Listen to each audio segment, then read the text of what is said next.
Rebonjour, salam alaikum. Rebonjour, salam alaikum à vous tous. Alors, je reviens aujourd'hui par rapport à tous les commentaires que j'ai vus par rapport à ma vidéo sur le Polisario. Et donc, j'avais des commentaires qui disaient oui, cet article, c'est parce que j'ai pas mentionné en fait. Les écrits, en fait, ce sont mes écrits. C'est les écrits, en fait, du livre que je suis en train d'écrire. La Muse, c'est un extrait d'un long chapitre quant à la question du Sahara occidental et du Polisario.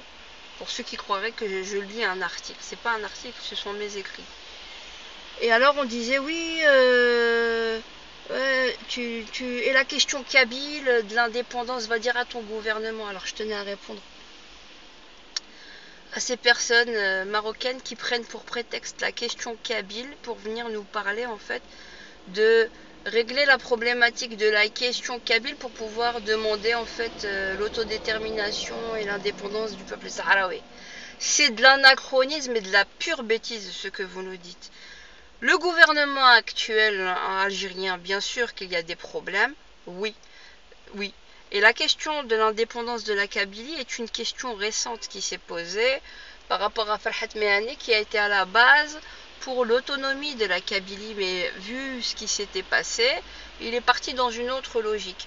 J'ai expliqué dans mes autres vidéos ma position par rapport au MAC, par rapport à Farhat Mehani, là où je pouvais le rejoindre, là où je divergeais, et c'est tout. Et de là, vous essayez de quoi? Alors à certains Marocains, parce que je pense qu'il y en a aussi d'autres qui ont eu l'intelligence et qui ont compris un peu le message au-delà de l'émotion que cela peut susciter, vous essayez de faire de la bouillabaisse et de brouiller les pistes quant à la question légitime de l'indépendance du peuple sahraoui.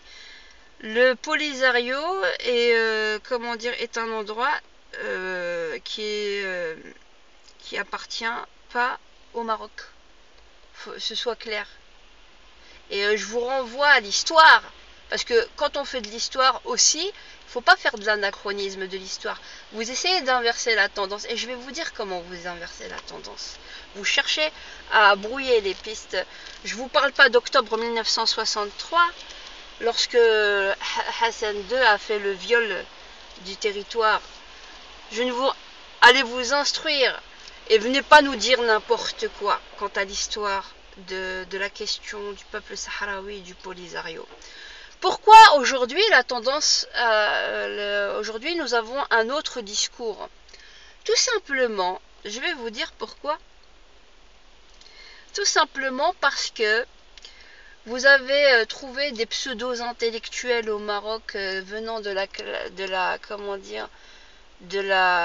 du showbiz européen qui vous cirent les pompes en contrepartie de gagner beaucoup d'argent dans votre pays au détriment de la population locale et qui sont prêts à s'investir intellectuellement dans les écrits et dans les écrits et les articles journalistiques ou à tous les niveaux pour réclamer que le peuple marocain est dans son droit. Parce qu'ils mangent chez vous, ils se gavent comme pas possible pour...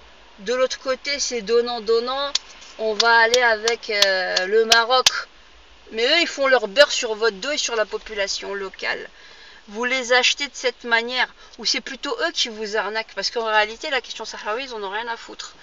Ils en ont rien à foutre.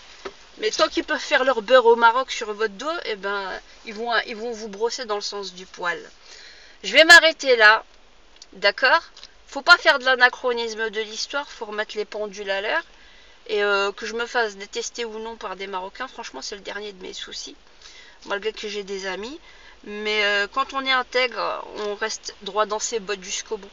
Et quand on explique nous avons le droit à la liberté, on ne peut pas non plus s'autoriser de venir la confisquer à d'autres. Voilà.